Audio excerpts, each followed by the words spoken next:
Hi again. The next clothesline we're going to install today is called the Austral Foldaway 45. This clothesline is quite a compact clothesline. It's the mid-range of the Rotaries. Benefits of this particular clothesline are they fold up, they can be taken out of the ground. They're quite lightweight, which means that either mum or dad can take them out of the ground. They suit up to 4 to 6 people in a reasonable sized household. The clothesline comes with a 12-month warranty and also a 10-year structural guarantee.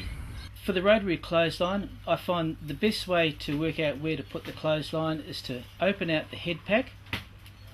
Remember, when you open out the head pack, it's been pre-wired, so before you try and open it out fully, untangle the cords. Sometimes they're a little more tangled up than others, but just loop them over the arms if they need to be, and progressively open out the head pack. Once you're happy that everything's okay there, then you can actually fully latch up the head pack to the center column.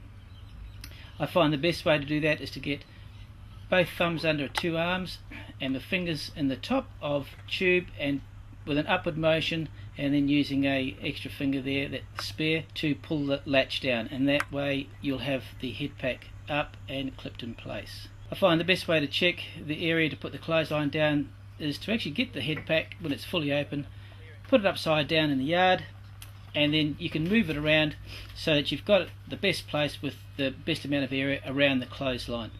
From there, we've got a few accessories we need to put in place on the clothesline as well. One of them is the handle to go into the winding mechanism, which simply snaps in place.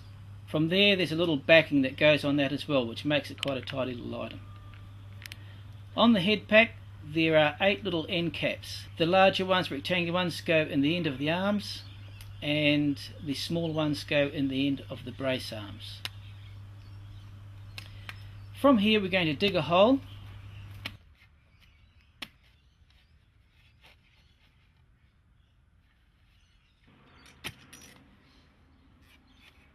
The hole will be the depth of the ground socket.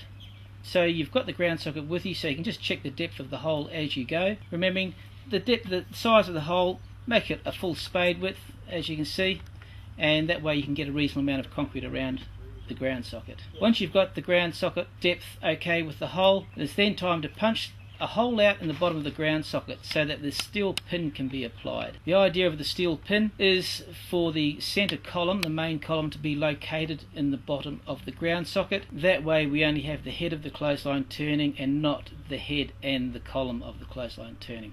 As you'll find, there are more holes up the ground socket you can apply the pin, but I wouldn't recommend going any more than 1 extra hole up the ground socket, otherwise you do make it unstable to a certain extent.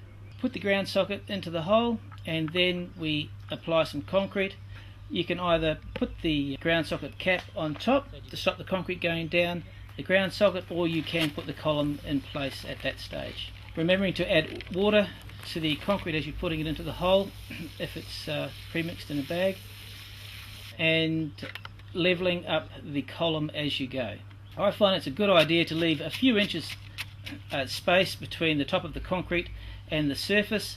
This way you can apply some soil and put the wad of turf back into the top of the hole, so then everything will grow back in its place and make it nice and tidy. From here we're going to fit the column into the head pack. I find the best way to do that is to slide the column up into the head pack with it fully open, standing it up, and pull down on the arms and turn at the same time. And there's a little keyway on the bottom of the head pack that will lock into the column. When you slide it down into the ground socket, take it fully to the bottom, turn it in one direction or the other, and you'll find it will drop down. Turn it again and it will drop down another part, and that way it's fully locked into the ground socket.